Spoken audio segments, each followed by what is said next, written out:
Muito bem, fã de esportes, começando o nosso Linha de Passe, quarta-feira só para variar agitada, com jogos eliminatórios por duas competições diferentes. A gente vai falar daqui a pouquinho sobre a classificação do Flamengo, a classificação do América Mineiro, o Corinthians está fora.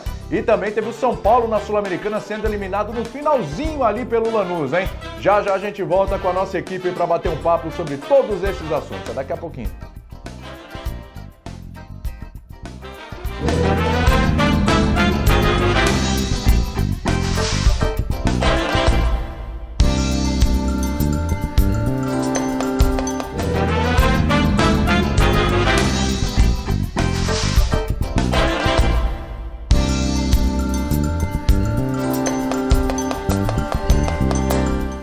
Muito bem, fã de esportes, de volta com Linha de Passe. A partir de agora é pra valer, para falar dessa quarta-feira, da classificação do Flamengo, para falar da classificação do América, eliminação do Corinthians, classificação do Lanús, eliminação do São Paulo. E o Vasco está classificado para as oitavas de final da Sul-Americana, empatou com o Caracas fora de casa 0-0. Ceará também passou na Copa do Brasil, eliminando o Santos. E próxima fase tem América, próxima fase tem Cuiabá, né, na Copa do Brasil. Tem jogos interessantes, participações interessantes, assim como serão ótimas as participações dos nossos comentaristas. E olha a turma aí, ó. Temos Mauro César Pereira, temos o João Guilherme, temos o Vitor Birner e temos também o Celso Zelt. E a gente vai girar destaques curtos de alguns desses jogos, tá? Rapidinho, Celso Zelt, o seu destaque para a eliminação corintiana, a classificação do América. Tudo bem, Celso? Tudo bem, William, companheiros. Manchete com spoiler. Não foi pênalti, mas o Corinthians jogou muito pouco. Ah, essa é uma polêmica e a gente vai começar por ela já. Mauro César Pereira, Flamengo passou, tá na próxima fase da Copa do Brasil. Tudo bem, Mauro? Tudo bem, William, companheiros, fã de esporte. Um jogo meio preguiçoso, esquisito, sabe? Estranho. O Atlético poupando até jogadores, preocupado com a zona de rebaixamento, é o penúltimo da Série A. Mais preocupado com isso do que com a defesa do título, porque é um time muito enfraquecido em relação ao ano passado. Uma classificação que teve até como ponto negativo uma arbitragem muito confusa, errando lances muito simples, num jogo muito fácil, que deveria ser fácil para quem apitou. Parecia até um jogo de campeonato de pontos corridos, nem parecia um jogo eliminatório. João Guilherme, tudo bem, meu querido? Destaque do Vasco, que está classificado, hein? É isso, William. Boa noite para você, boa noite, companheiros e todos que estão ligados no Linha. Pois é, o primeiro grande momento, podemos dizer assim, de Ricardo Sapinto como técnico do Vasco da Gama. Após vencer em São Januário por 1-0, conseguiu um empate na Venezuela diante do Caracas 0-0 e o Vasco segue na Copa Sul-Americana, vai para a terceira fase. Vitor Birner, o destaque é curto, depois eu deixo você falar bastante, assim como todos, sobre essa eliminação meio que sobrenatural do São Paulo. Que coisa, hein? Tudo bem, Birner? Tudo bem, William? Boa noite a você, aos colegas, aos fãs e às fãs do esporte. São Paulo jogou muito mais que o Lanús, conseguiu uma remontada épica e foi eliminado por si mesmo. Impressionante. Bom, vamos começar com essa eliminação do Corinthians, a classificação do América Mineiro. Professor Celso Zelt, que pênalti foi esse, por favor, hein? O jogador tá de costas. Meu, como que ele vai adivinhar que a bola vai bater ali? Pelo amor de Deus. Também estou me perguntando até agora, William. Eu que já tinha uma certa dúvida também em relação ao pênalti que foi dado para o Corinthians. Depois, pelo outro ângulo, deu para aceitar que seja um pênalti, mas se a gente for partir do princípio de que o VAR tem que ser chamado para os erros claros, absolutos, também não seria para aquele lance, né? O fato é que o Corinthians jogou muito pouco, eu acho que é uma eliminação muito parecida com a eliminação do Botafogo diante do Cuiabá. Não só porque são duas equipes de Série B, mas porque são duas equipes de Série B hoje como times de futebol mais bem montados e estruturados que as camisas de Corinthians e Botafogo. E assim como o Botafogo ontem, o Corinthians fez pouco, insuficiente e de um modo tardio. Se você considerar que o Corinthians jogou mesmo o último dos 4 tempos desse confronto, foi muito pouco para passar por uma equipe bem estruturada como a do Lisca. Eu acho que muito o Corinthians fez ainda no sentido do trabalho do Mancini, acho que está por um bom caminho com o que ele tem na mão, mas ainda é insuficiente, né, William? O Corinthians é um time hoje com recursos muito limitados muito pouco mesmo, durante todo o confronto. Eu acho que no conjunto da obra, o América acabou merecendo por linhas tortas. Uma vez que esse pênalti, a gente vai falar muito do pênalti, mas em geral nesse tipo de lance você tem algum argumento, né? Ou aumentou o espaço, ou teve a intenção, alguma coisa você tem para defender o pênalti. Esse é um pênalti que eu não vejo defesa nem dentro dos novos critérios do que o nosso Vitor Birner chama de neo-pênalti. Nem um neo-pênalti é. Eu, sinceramente, não vejo um argumento, até gostaria, se a arbitragem no Brasil fosse uma coisa mais clara, que esse árbitro em algum momento falasse por que ele deu o pênalti.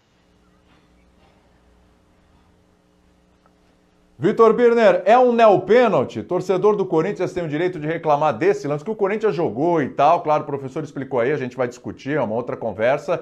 Evidentemente, o América tá cheio de méritos aí nessa classificação, né? Mas é um neo-pênalti? Esse pênalti aí não tem como explicar, Birner? Olha, William, eu espero que num dia, quando o futebol for desburocratizado por alguém que decida mudar e trazê-lo de volta para sua origem e que a regra tenha a essência que combina com a alma do jogo, com a intenção do atleta, né, com o fato do atleta interferir ou não, de alguma maneira, por um movimento equivocado que seja, eu espero que esse lance sirva como exemplo para aquilo que não pode ser marcado quando a gente fala de um pênalti. Eu, como professor, eu procurei o pênalti do primeiro lance e não achei, tem um ângulo por trás. Eu vi a transmissão, por exemplo, hoje no pay-per-view, e Paulo César Oliveira fala que tem um toque com o joelho no calcanhar do Davó. Eu vejo pelo lado, por trás não dá para ver. Pelo lado eu vejo e não encontro o pênalti. Mas vamos supor que houve, porque ali pelo menos é um lance discutível. O outro lance, eu entendo a marcação do neopênalti, ao contrário do professor, porque a regra é ridícula. A regra é uma aberração. Porque vou ser bem claro. Mas o que o jogador está de costas. Ele nem viu. Eu vou explicar. O jogador está de costas. O jogador está. Eita, com o braço aberto. Dentro do que fala o braço não está colado. O braço não está colado no corpo. O fato de ele estar de costas ou de frente não faz diferença para a regra, porque na regra, quando o cara está de frente marcando, e o jogador do Corinthians, o Lucas, estava marcando, não tem nenhuma intenção, ou não tem nem tempo de tirar a mão da bola, como muitos tentam, fazendo esse gesto, aqui eu vou tentar fazer aqui na câmera, puxando o braço para o lado, e a bola bate no braço, o jogador tenta, o juiz marca a pênalti porque está de frente, de costas é a mesma coisa, porque não tem intenção, está marcando, interfere na direção da bola. Eu discordo, tá? Que isso tenha que ser assim.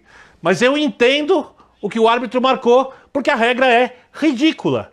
A regra é ridícula. Repito, a regra é ridícula. Isso não tem nada a ver com futebol. Não tem nada a ver com futebol. Eu espero que um dia isso seja revisado pro bem do futebol. Mas, infelizmente, no critério atual, pode ser marcado sim o neopênalti nesse lance ridículo.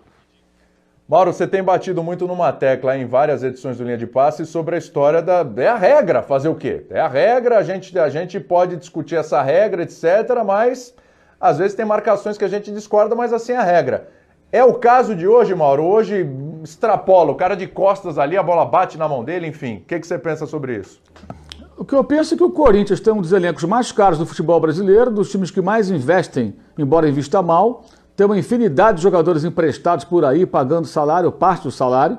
O América é uma equipe com recursos muito mais modestos, que luta para subir, depois luta para ficar na Série A, em geral não consegue.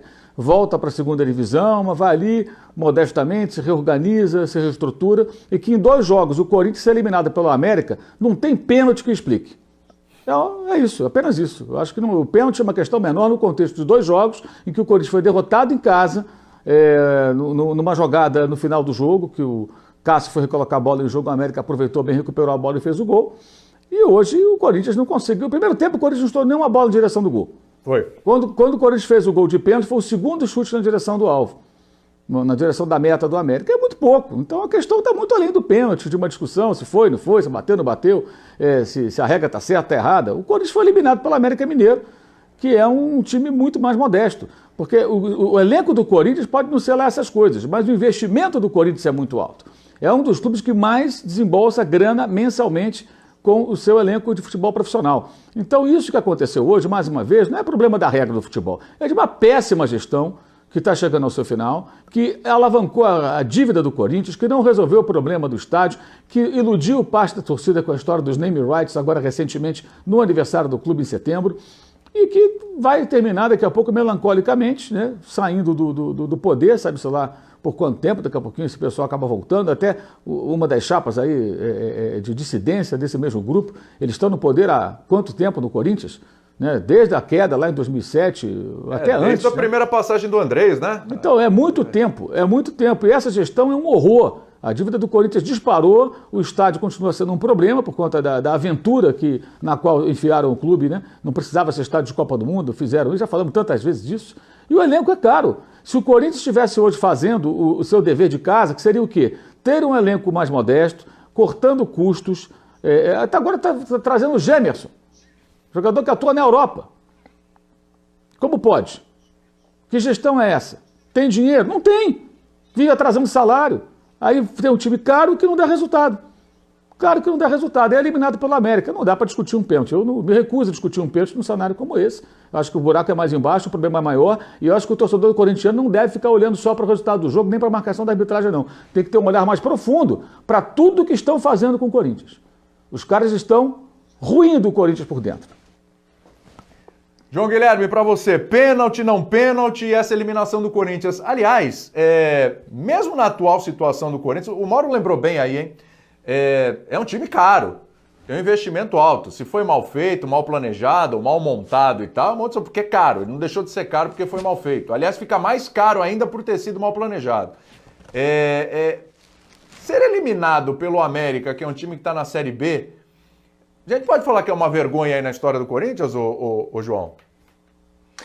Olha, realmente é um resultado que marca. Agora, não é surpreendente. Pelo contrário, quando saiu o sorteio, o Corinthians ainda era dirigido pelo Coelho e imediatamente foi lembrado o seguinte, olha, o Corinthians está lutando para não cair na primeira divisão do Campeonato Brasileiro e o América Mineiro é uma das principais equipes da Série B. Inclusive, na oportunidade, se eu não me lembro, estava até na liderança. Hoje em dia está ali entre os 3 primeiros colocados. Segunda colocação. Segunda colocação. Muito obrigado, Vitor. Então, exatamente é isso. Hoje, e já desde aquela época, o América Mineiro apresentava um futebol melhor que o do Corinthians. Essa é a realidade. Tirando o peso histórico, que realmente não há comparação entre uma equipe e outra. O Corinthians é muito maior no futebol brasileiro do que o América Mineiro, que tem a sua tradição, que revelou grandes jogadores, que é uma equipe histórica do futebol de Minas Gerais, que merece todo o respeito, mas o Corinthians é muito maior. Agora, em termos de momento, em termos de futebol, de bola rolando, o que eles vêm apresentando, o América Mineiro chegou a esse confronto com condições muito interessantes e até, num determinado momento, sendo colocado como favorito. Então, o resultado, analisando o que vem acontecendo no Corinthians nos últimos tempos, é absolutamente compreensível e não surpreende em nada. Você acha... Só uma coisa, William. Pode falar, Birna, vai lá. Eu falo sobre desempenho em si.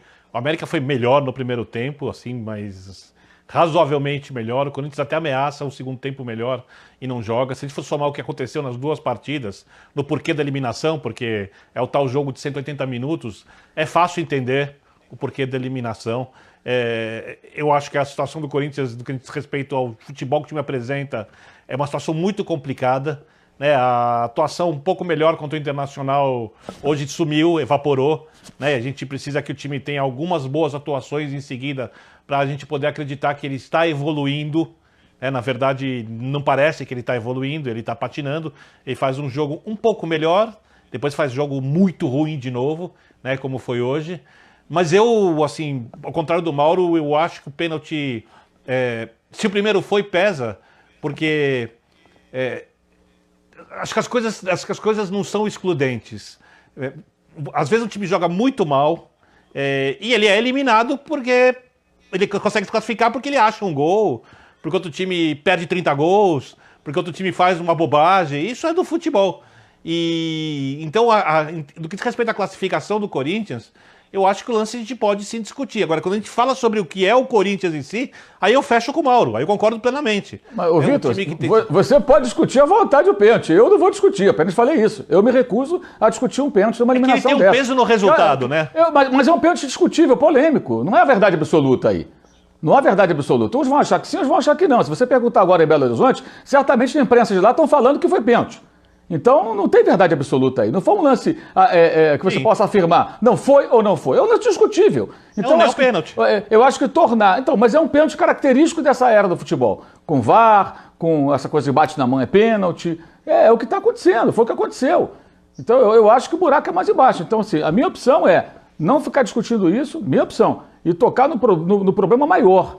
Até porque esse pênalti, na minha opinião, pode gerar até uma cortina de fumaça. E eu não vou discursar como deve estar discursando daqui a pouco alguns dirigentes do Corinthians, para não assumir a própria incompetência na gestão do futebol do clube. Com muito dinheiro colocado para quê? Para ter esse time, para ter esse treinador, que não é um treinador do nível do Corinthians, com todo respeito ao Mancini, não é um mau técnico, mas não tem tamanho para comandar um clube do tamanho do... Mas o momento é esse. O momento é esse. E o Corinthians não corta na própria carne, colocando o time mais barato para acertar as finanças, não. Continua gastando o que tem e o que não tem. E resultado também não vem. É essa a realidade do Corinthians hoje. Quer dizer, continua patinando no mesmo lugar. Quando você fala da essência do futebol que o time tem mostrado, é indiscutível. Né? Eu acho que o próprio corintiano, acho que não deve ter nenhum corintiano satisfeito com o futebol que o time tem mostrado. Já teve uma eliminação para o Guarani do Paraguai e agora para o América Mineiro. Nenhum dos dois figura no alto escalão do futebol brasileiro ou sul-americano. Exatamente. Isso é esse. Isso não é uma coincidência. Eu comecei o programa falando que o pênalti não justifica. O pênalti é do jogo. A gente quer discutir o jogo, Exato. O jogo tem o pênalti. Não, eu acho que esse pênalti é muito menos discutível. Discutível é o pênalti para o Corinthians. Esse aí, claro que você perguntar em Belo Horizonte, você já está viciando a amostra. Assim que você perguntar em São Paulo. Eu acho que Mas eu acho que são coisas diferentes. O pênalti faz parte do jogo, houve o pênalti teve um peso na desclassificação. Agora, claro que a desclassificação, concordo com você, vem de 13 anos. É de 13 anos essa desclassificação. É desde que o André está aí e a sua turma. Agora, acho que são coisas diferentes. Isso é um lance do jogo. Mas, gente, eu não vejo por que me privar de discutir um lance do jogo. Não, mas eu não estou dizendo que ninguém tem que se privar. Eu falei que eu não quero falar do pênalti. Vocês podem falar o que vocês quiserem. Eu respeito você não Pode falar do que vocês quiserem. Eu quero me privar. Eu falei, veja bem, para ficar claro, gente, eu não estou pautando ninguém. O William me perguntou sobre o pênalti. Eu falei, eu me recuso a falar de um pênalti num cenário que o Corinthians foi eliminado pelo América com uma diferença abissal de investimento em 2 jogos. Apenas isso, é só a minha opinião. Aí o Vitor falou, não, eu discordo e tal. Eu falei, olha, eu por mim, vocês falem o que vocês quiserem. A pauta do programa não é minha, mas eu acho que isso, para mim, o pênalti em si, a discussão da arbitragem, os pênaltis que foram marcados, eu acho que eles são uma questão menor dentro de um contexto muito maior. Eu acho que o Corinthians está sendo empurrado para esse lado. Está sendo empurrado por uma gestão. Eu prefiro tocar no ponto da ferida da gestão. Para os verdadeiros vilões aí, que são os dirigentes do Corinthians, que estão colocando o clube nessa situação. E a gente fala isso há muito tempo. E continua havendo um apelo muito grande, muitas vezes, que o Corinthians não pode ter um time assim. Tinha que ter um time mais barato e melhor do que esse, que pelo menos fosse mais organizado, como o América tem. O América tem um time mais barato e mais organizado. É isso só que eu acho. Agora, vocês podem discutir à vontade sobre o pênalti. Não, eu só acho, Mauro, que o pênalti tem um impacto quando a gente fala da eliminação. No mais, eu concordo com você em tudo. Então, debatam o pênalti. Fiquem à vontade. Nós concordamos. E outra coisa, eu entendi a marcação do não pênalti. Eu não estou nem discutindo que o pênalti não foi, porque hoje em dia, esse lance que eu chamo de ridículo é marcado pênalti, nesse tipo de lance. E uma coisa que me chamou a atenção, que você lembra, contra o Guarani do Paraguai, o Corinthians jogou mais do que está jogando há muito tempo no futebol brasileiro. Quer dizer, o Corinthians, ele fez um processo, quando os times ou oscilam e vão melhorando um pouco, porque você pensa, qual time, a eliminação do Paraguai contra o Guarani deve ter sido o quê? Em fevereiro, janeiro, não sei, mais ou menos. Fevereiro. Qual time do futebol brasileiro joga hoje o futebol pior do que jogava em fevereiro?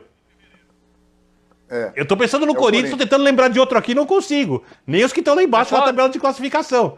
Eu acho que essa é a grande questão, sem dúvida alguma. Mas o time não evoluiu, né? Ele regrediu com o Thiago. Gastou. Vai acabar o ano valorizando coisas que ele renegava de dezembro passado para cá. Ninguém deu essa marcha ré. Pelo menos não assumidamente. O Corinthians vai dar. E teve uma outra eliminação também que mostrou para todos nós aqui no Brasil Miguel Ángel Ramírez. O Corinthians foi eliminado na Sul-Americana pelo Independiente Del Valle, né, que antes, em 2016, tinha sido vice-campeão da Libertadores da América, mas quando chegou no confronto para o Corinthians naquela oportunidade, o Corinthians era apontado como grande favorito. Del Valle, uma equipe pequena do futebol do Equador, mas aí veio o time do Miguel Ángel Ramírez, muito bem treinado, eliminou o Corinthians e depois avançou para conquistar a Copa Sul-Americana. Também teve essa. Eliminou o Corinthians, inclusive, dando um baile, né, João? Exatamente. Até no jogo na Arena, o Independente Del Valle deu um baile ali no Corinthians, já matou o jogo por ali, né? Agora, pera um pouquinho, ô professor, o Corinthians com o Mancini está pior? Deixa eu ver se eu entendi isso. O Corinthians com o Mancini, ele está pior do que estava, por exemplo, com o Thiago Nunes, com o Coelho então nem se fala, mas piorou, é isso? Não, eu não acho que piorou em relação ao fim do Thiago Nunes, não. Thiago Nunes ainda houve todo um trabalho ali para tentar aquele trabalho. Quando cai contra o Guarani do Paraguai, por exemplo, ainda era um momento que se esperava alguma coisa. Agora, o fim do Thiago Nunes, esses trabalhos a gente tem que avaliar mais pelo fim do que pelo pico ou pela aquela lembrança boa que a gente tem. Isso acontece em relação ao Carille também, né? Os simplistas hoje falam que bastava continuar com o carilismo e não se lembram o que era o fim do carilismo. A mesma coisa acontece agora. Estaria melhor que hoje. Em relação ao fim do trabalho do Thiago Nunes, eu ainda sou mais desse trabalho do Mancini. O Mancini está tentando. Em relação ao Coelho, então, muito mais. O Coelho perdeu uma boa chance de mostrar que era técnico, dessa vez. Da outra não, que ele era só um tampão. Mas dessa vez ele pouco ou nada fez. O Mancini tem tentado soluções. E tem ganho alguns jogos, à exceção do jogo com a América aqui. As vitórias que ele conseguiu eram vitórias improváveis e foram conseguidas do jeito que dá para esse time do Corinthians conseguir hoje, com o que está entregando. E fora de casa. A derrota para o Flamengo, não pelo placar, mas pela derrota, era esperada. Então, o grande senão nesse trabalho ainda é esse confronto com a América, mais ainda pelo primeiro jogo. O jogo de hoje foi um jogo comum, um jogo insosso desses que a gente vê toda a rodada. E aí, pela pressão do resultado, claro, o Corinthians acaba caindo fora porque fez uma bobagem muito maior no jogo anterior. Mas o trabalho do Mancini não é um trabalho ruim, não. Inclusive do ponto de vista anímico. Só lembrar, o Corinthians está tirando de alguns jogadores coisas que esses jogadores não vinham entregando. No Campeonato Brasileiro, se eu não me engano, são 6 vitórias do Corinthians, 3 com o Mancini, né? 3, as 2 fora de casa, contra o Atlético, contra o Vasco. Claro, teve gol na sorte, no final então mais venceu. E a vitória contra o Internacional, que, né, na liderança do Campeonato Brasileiro. Ô Birner, você ia falar o quê do Carille? Não, eu acho que se o Corinthians estivesse com o Carille hoje, ele estaria longe do ideal, mas estaria jogando melhor do que está jogando. Eu acho que o Carille, por mais que o Andrés não goste do ex-treinador e já tenha feito até, digamos assim, insinuações a respeito de alguma coisa extracampo que o Carille tenha feito, eu acho que o time hoje em dia estaria rendendo mais. Até porque o Carille não tinha o Jô, não teve investimento em alguns jogadores que nesse momento o Corinthians contratou, não tinha uma zaga do nível que o Corinthians vai ter agora, por exemplo, com o Gemerson. Por exemplo, você não via jogadores como o Fagner com rendimento abaixo como tem hoje. Então eu acho que dentro do futebol mais simples e com a tradição do Corinthians nesse período de títulos, que o Corinthians quer mudar, e eu acho que tem que mudar, porque ela não é suficiente para o futebol atual e porque o futebol vai ser, no que está se transformando, ainda bem, o futebol brasileiro. Eu espero que essa transformação continue, que ela não pare, que a gente não regrida. O Corinthians tem que mudar, mas eu não tenho a menor dúvida que com o Carille o Corinthians teria, por exemplo, mais pontos no Campeonato Brasileiro e seria um pouco mais consistente nesses jogos de mata-mata. Sim. O Mancini tem, Mauro, 4 jogos pelo Brasileiro com 3 vitórias e 1 derrota, né? Aquela goleada para o Flamengo. E tem 2 jogos aí pela Copa do Brasil, não venceu nenhum dos 2 e está eliminado. Por enquanto, vai dando para... Até porque não vai trocar de treinador? Não dá, né? E conseguiu 3 vitórias no Brasileiro. Por enquanto, vai se encaixando, é mais positivo do que negativo o trabalho ali do Mancini. Ele está fazendo o que pode com o que tem. Acabou de ser eliminado da Copa do Brasil, né? Eu acho que isso aí já depõe contra. Ele foi eliminado pelo América, o time da segunda divisão. Acabou de ser eliminado. Foram 2 jogos. Foram 2 partidas. Eu acho que isso aí já é um ponto negativo. Que antes estava muito ruim, que o Coelho não tem condições de ser técnico do Corinthians. Hoje não tem.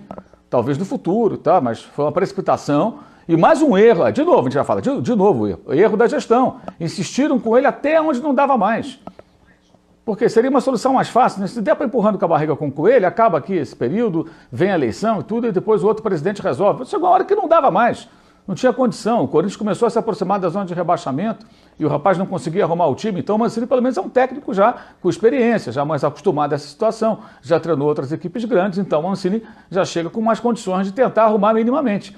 Também acho que ele teve muito pouco tempo, não tem muito tempo de treinar, não dá para fazer tanta coisa, né? Não dá para fazer grandes cobranças, mas também não dá para dizer que é excelente. Ainda mais sendo eliminado por um time que, por mais que possa ser organizadinho, bonitinho, legal, o lixo que é legal, engraçado e tal, mas foi eliminado pelo América. Eu repito, o Corinthians tem um elenco caro, o Corinthians não tem um elenco barato. O Corinthians não tem um elenco do Botafogo, por exemplo, que tem um investimento muito menor. O Corinthians tem um elenco caro. Você pega ali folhas de pagamento, você vai encontrar o Corinthians entre ali os 5, 4 mais caros times do Brasil.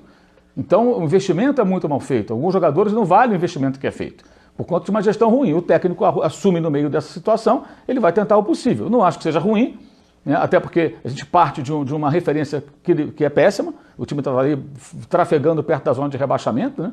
Mas também não é nada de excepcional, especialmente depois do resultado de hoje, que é uma eliminação da Copa do Brasil por um time que está na Série B. Eu citei o Botafogo pela mesma situação, acabou de ser eliminado por um time da Série B, pelo Cuiabá.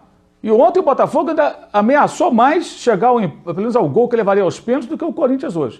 O Botafogo, no segundo tempo, criou mais, pressionou mais, esteve mais perto de conseguir alguma coisa do que o Corinthians hoje. Finalizou mais no jogo de ida. Pelo menos eu tive essa sensação. Achei que o Botafogo, com todas as suas limitações, que são bem maiores que as do Corinthians, e são times parecidos, América e o Cuiabá, até na classificação ali da Série B, né? Estão ali mais ou menos próximos, né? Brigam para subir. E conseguiu, acho que o Botafogo conseguiu não conseguiu classificar, mas acho que lutou mais e se aproximou mais de alguma coisa do que o Corinthians hoje. Uma atuação fraca, né? Fraca. Mas eu acho que a culpa seja também do Mancini. Ele está tentando o que é possível. É muito difícil essa situação do clube, as vésperas de eleição e tudo mais, é bem complicada, né? E assim, o que eu acho assim eu gosto de bater nessa tecla porque toda vez que acontece uma situação como um jogo como esse, em que existe qualquer fiapo de polêmica, é o cenário ideal para o dirigente se esconder. Eu penso sempre assim, então eu gosto sempre de bater nessa ferida. Esse problema não é de um jogo, esse problema é de uma gestão ruim. E o torcedor tem que ser inteligente e olhar para isso. Isso acontece com muitos clubes no Brasil. Muitos clubes no Brasil. E está acontecendo direto. Não é de hoje. William. Pode falar, Birner. Uma coisa me incomodou hoje na atuação do Corinthians. O que mais me incomodou, mais que o futebol que não conseguiu jogar. Quando o Corinthians faz 1-0, o que você imagina? O América vai para cima, e o América foi do jeito que era possível. E o Corinthians tinha que fazer um jogo mais franco. Você olhava a postura do Corinthians, e aí eu divido um pouco com o treinador, não dá para colocar a culpa no técnico que chegou há pouco tempo numa situação tão complicada, mas eu divido um pouco, uma parte dessa responsabilidade com o treinador, porque você olhava o Corinthians ganhando por 1-0 e dava a impressão que ele estava se classificando. Que se ele segurasse o resultado, ele estaria classificado, e ele ia para os pênaltis. Ele ia para uma disputa de série alternada de pênaltis, e parecia que o Corinthians contra o América achava isso um grande lucro. E dá para fazer um pouco mais. Dá para fazer um pouco mais. O América é bem treinado, o América tem alguns bons jogadores ali dentro do que é possível, com características diversas que um time precisa, mas o América não é uma potência ofensiva, o América deixa alguns espaços em contra-ataque quando avança, o América não é um time que consegue ter um volume de jogo ofensivo tão grande assim, quando faz partidas com intensidade, que torna o jogo muito desconfortável para o adversário. O América é um time mais cadenciado, né, na hora de atacar. Então, essa postura de achar o 1-0 um grande resultado para disputar nos pênaltis contra o América, em vez de ir para o jogo franco, isso me incomodou bastante na postura da equipe hoje na eliminação. Então não você só já hoje, né? Na conta do Mancini aí? Porque já estava nessa situação hoje. É que hoje valia a vaga, né? Era tudo ou nada. Em nenhum momento o Corinthians quis ganhar o jogo em casa também. Isso já vem de antes. E se você já for falar alguma coisa do Mancini, eu diria que aquela troca dos 2 volantes hoje, a do Cantilho eu até entendo dar um pouco mais de qualidade na saída de bola, mas Xavier por Gabriel, muito obrigado, hein? Mas é só um senão. Acho que o Xavier tinha amarelo. No geral tá, mas mesmo assim, né? Acho que não era o momento ali, né? No intervalo, vamos pensar, talvez no que você está falando, pensar na opção do Léo Natel, que entrou muito depois. Ele perde o Caçares também, eu sei que não é lá grande coisa, mas na atual circunstância do Corinthians tudo faz falta, né?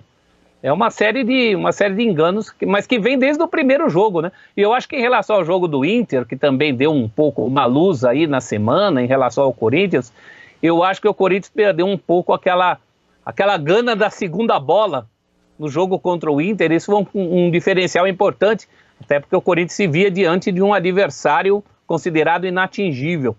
Não teve essa gana da segunda bola hoje contra o América. E se você considerar que hoje precisar fazer o resultado, a despeito de ser o América, isso aí também fez falta, né?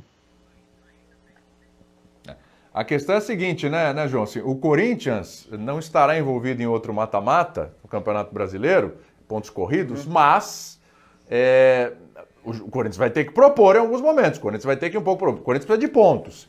Ele tem 24 para chegar naquele número mágico de 45, porque eu imagino que a realidade seja essa agora. A preocupação agora é essa. Tem que fazer mais 21. São 7 vitórias. Ou menos vitórias e alguns empates, enfim. Então, assim, qual é a realidade do Corinthians para o segundo turno do Campeonato Brasileiro, João? É a preocupação em juntar esses 21 pontos, fazer os 45 e ufa, tá tudo bem agora?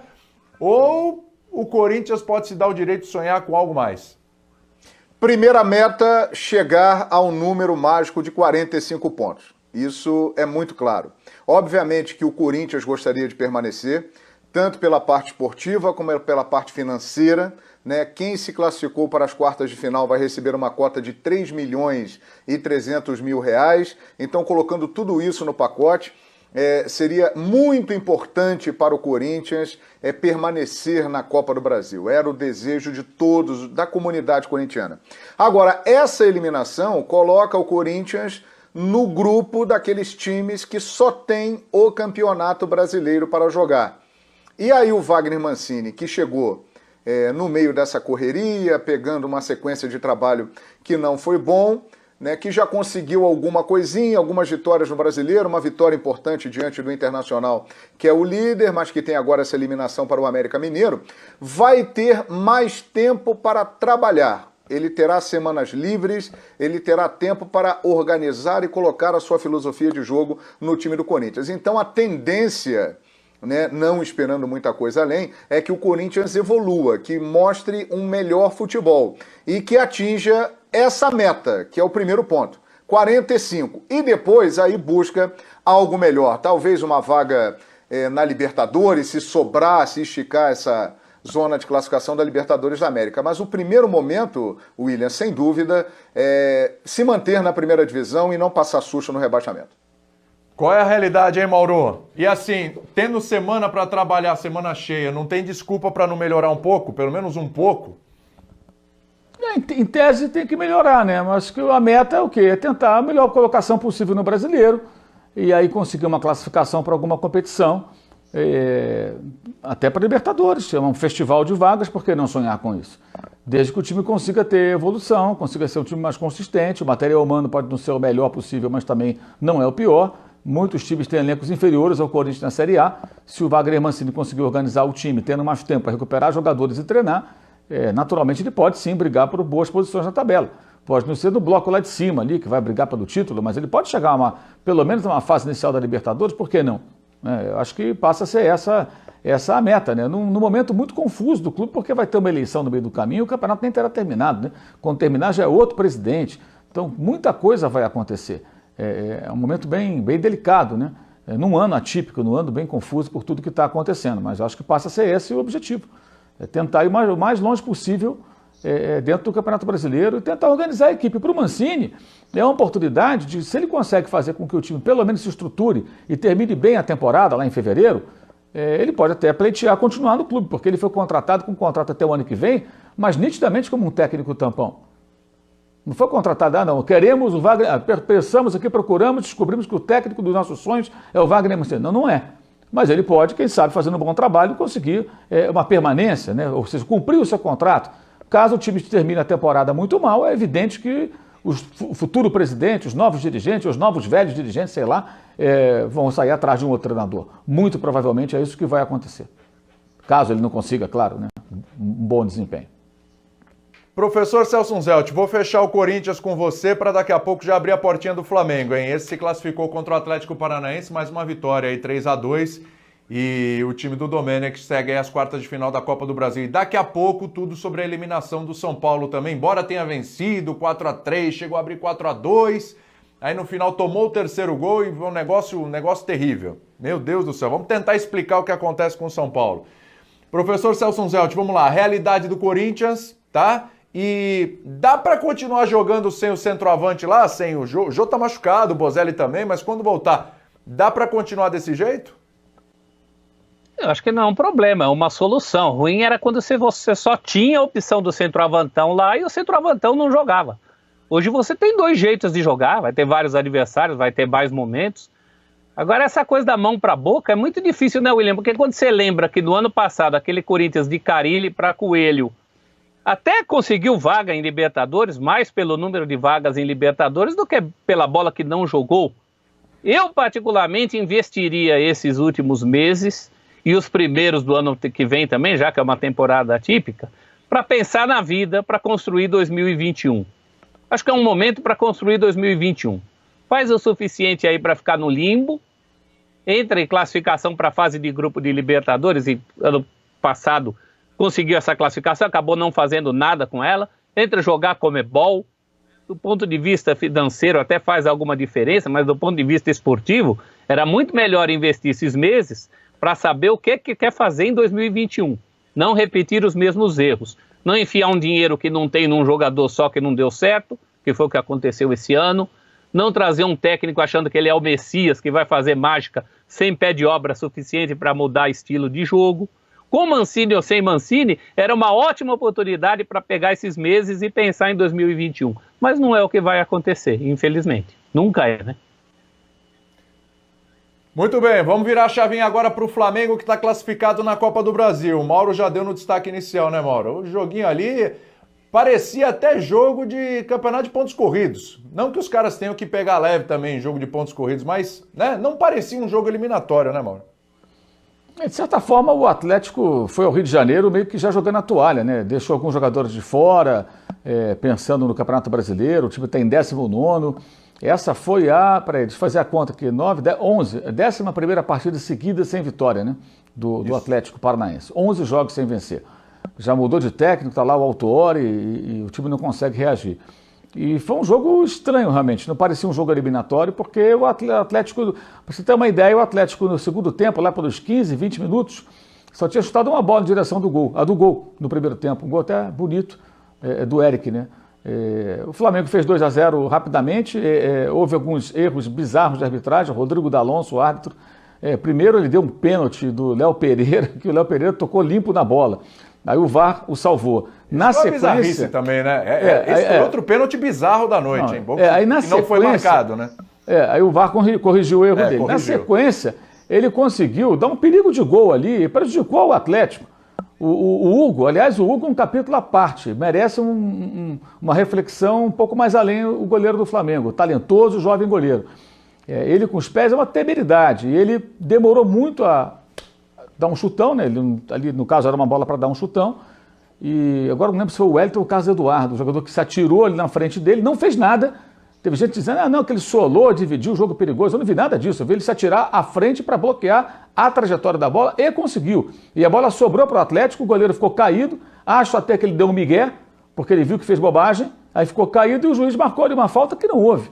Uma falta que não houve, prejudicou o Atlético e poderia ter empatado. E na sequência do lance, o Flamengo fez 2-0. Eu acho que isso não ia interferir em nada na classificação, porque o Atlético já chegou meio com os pneus arriados. Um time que não demonstrava força alguma para vencer o jogo fora de casa, vencer por 2 gols, se classificar. Mas não importa, a arbitragem ali foi muito mal, num jogo fácil de apitar, porque era um jogo tranquilo, era um jogo que corria ali sem problema nenhum, né?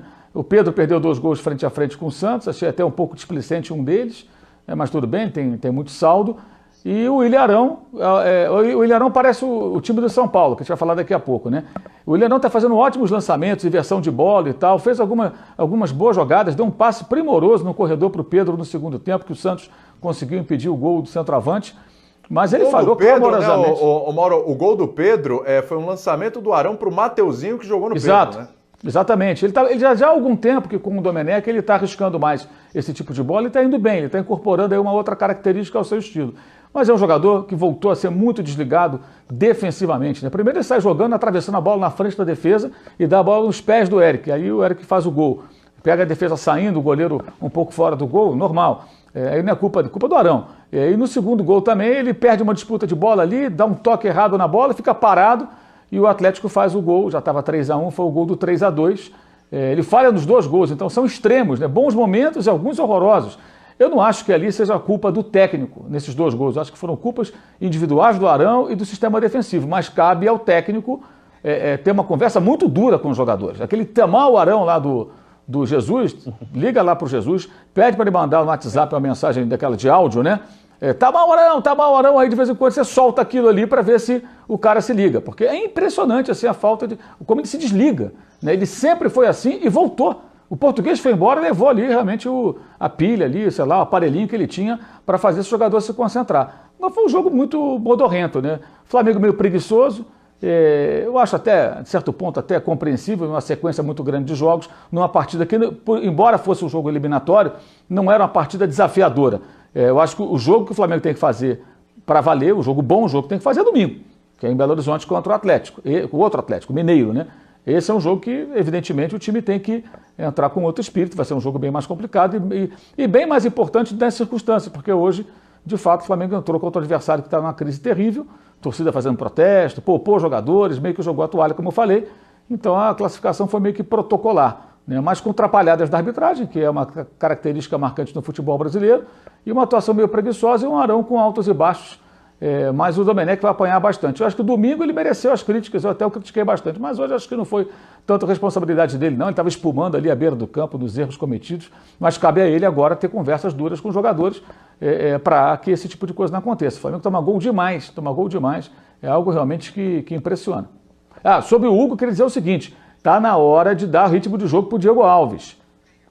O Hugo é muito novo, ainda comete alguns erros, já está lá, né, na crista da onda e tal, mas não se despreza um goleiro da experiência do Diego Alves, que está lá inteiro, recuperado para jogar. Eu acho que o Domenech poderia ter colocado hoje, pegar um pouco de ritmo de jogo, para tê-lo em condições e utilizá-lo no momento que tiver que fazer uma escolha importante. Eu acho que está cometendo um erro aí ao insistir só com o jovem goleiro, tendo outro experiente, com história no futebol, história no clube, no banco de reservas. Acho que aí ele está pisando na bola. Concorda com isso, João? Tá na hora do Diego Alves voltar? Não concordo. Eu acho que o Diego ele vai esperar a oportunidade dele, que vai aparecer naturalmente, mas eu acho que o Hugo ele vai ganhar experiência exatamente jogando, né? E é o que ele vem fazendo muito bem. Tem realmente problemas com os pés, e isso para goleiro hoje em dia é algo grave. Ele precisa corrigir isso e ser orientado de uma maneira melhor para poder funcionar melhor nesse aspecto importante da saída do time, né, da evolução do time.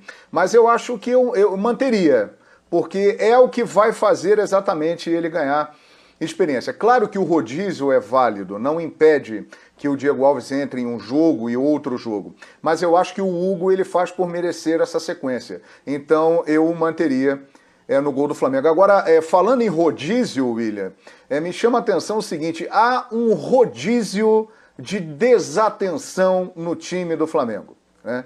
Hoje, o William Arão, né, como foi citado. No domingo passado, o Gustavo Henrique. Em outras oportunidades, o Léo Pereira. Em outro jogo, um outro elemento do time, o René, por exemplo, contra o Atlético Paranaense. É um time que se desliga em alguns momentos, e principalmente os jogadores que compõem ali o sistema defensivo, eles não são muito ligados, e essa desconcentração em alguns momentos causa falhas e que fazem com que o time do Flamengo quase sempre leve gols. Apenas em 5 jogos o time do Domi não levou gol nessa passagem dele pelo Flamengo. Hoje foi o 23º jogo dele como treinador do Flamengo. 23º, se eu não estou enganado, acho que é isso, 23º jogo. Isso que você está falando, João, é importante. Inclusive o Domi falou sobre isso na coletiva. A gente tem o trecho aí, né? Vamos colocar? Justamente sobre essa questão aí, porque continua sendo o calcanhar de Aquiles do Flamengo, essa questão do sistema defensivo. Já levou 4 do São Paulo, hoje pegou um adversário que já estava em frangalhos ali, acabou superando, mas tomou 2 gols. É um problema recorrente. Esse ponto aí foi importante. Tem um rodízio ali de erros que não podem acontecer. O Domi falou sobre isso, vamos lá. Errores que temos que solucionar, individuais, de concentração. Ou mesmo que podíamos marcar mais goles, podíamos passar a bola fácil, o Pedro que tinha 2 jogadores para passar a bola, que joga muito bem, marcou 2 goles, mas podia passar a bola, era 3-4-1. Não podemos dar facilidades ao adversário, porque concordo novamente com todos eles, os que perguntam isso no mata-mata você está fora, o Libertadores está fora, o Copa está fora. Cuidado com o Brasileirão, porque ao final, se você empata com outros times, é muito importante não sofrer goles e marcar mais goles. Então, vamos a trabalhar isso. Hoje já o falamos, não é uma coisa que pode trabalhar errores individuais, pode falar, quando a bola é aqui, a bola vai fora, não joguem dentro, todas essas coisas que já falamos. Não podemos dar a bola agora, não. Já sabem perfeitamente que não queremos jogar desde os zagueiros bolas dentro. De que quando está você em área pequena, a bola é uma bomba, tem que sair de lá. Todas essas coisas que falamos, mas que ainda estão acontecendo. Estamos preocupados, estou preocupado por isso, porque hoje o falamos, erramos novamente, ou vamos a falar novamente, ou vamos a corrigir. É nosso trabalho, mas não são errores do sistema defensivo. Se você assiste o que aconteceu hoje, é muito claro o que aconteceu. Vitor Birner, alguém chamou aí? Não, exatamente, né? Ele destaca exatamente esse ponto da desconcentração, de falhas individuais, e diz que não é um erro do sistema defensivo, né? Exatamente. Ô Birner, a sensação que dá é que o Flamengo já esteve melhor, e aí passa por tudo isso, por isso que a gente está falando aqui da defesa, dos erros individuais, enfim. O que o Domi falou foi exatamente aquilo que eu argumentei quando o Flamengo perdeu do São Paulo no domingo. Os erros são muito mais individuais que propriamente de posicionamento. Não que o posicionamento seja perfeito. Na jogada de bola parada, jogada aérea, o time tinha cometido alguns erros, está cometendo menos agora, está melhorando mesmo com pouco tempo de treinamento, mas são muito mais erros individuais. E eu acho que o sinal de alerta que o Domi ligou, ele tem que ser muito considerado, porque tem Libertadores já no final desse mês, né? E o Flamengo precisa melhorar. Ele vai melhorar quando? Quando os jogadores se concentrarem mais, isso depende do quê? Isso depende dos atletas, não depende só do técnico.